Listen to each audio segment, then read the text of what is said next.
Hello comments. So ఈరోజు అయితే మన రెట్టెల్ క్యాట్ ఫిష్కి అయితే ఫీడ్ అయితే చేద్దాం అనమాట.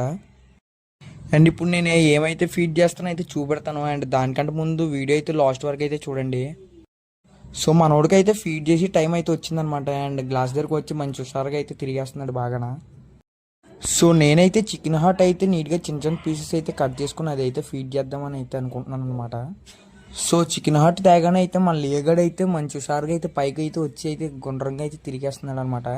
అండ్ ఇంక లేట్ చేయకుండా నేనైతే ఒక పీస్ అయితే తీసుకున్నాను అండ్ స్మాల్గా అయితే కట్ చేసుకున్నాను అండ్ ఇలాగనమాట. సో ఫస్ట్ పీస్ అయితే మన రెట్టెల్ క్యాట్ ఫిష్ అయితే చూసాడనమాట. అండ్ తింటాడో తిండో నాకు కూడా కొంచెం డౌట్గా అయితే ఉంది. అండ్ మనోడైతే పీస్ దగ్గరికి అయితే వచ్చాడనమాట.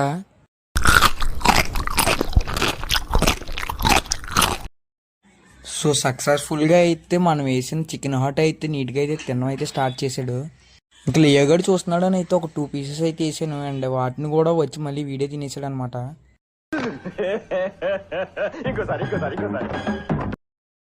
సో మళ్ళీ అడుగుతున్నాడు కదా అని అయితే ఒక పీస్ అయితే వేసాను అనమాట. అండ్ వేసిన వెంటనే మనోడు ఇలా వెనక్కి వెళ్ళగానే అయితే మన లేయగడు అయితే వచ్చి పట్టుకెళ్ళిపోయాడు.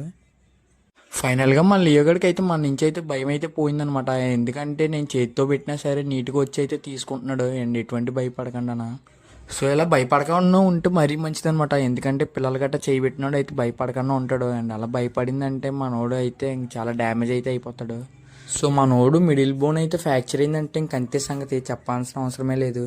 అండ్ నెక్స్ట్ వీడియోలో అయితే మన రెట్టెల్ క్యాట్ ఫిష్ గడికి అయితే మంచి నామకరణం అయితే చేద్దాం అనమాట. అండ్ వీడియో నచ్చితే లైక్ చేసి ఫాలో చేయండి. నెక్స్ట్ వీడియో అయితే కలుద్దాం. బాయ్.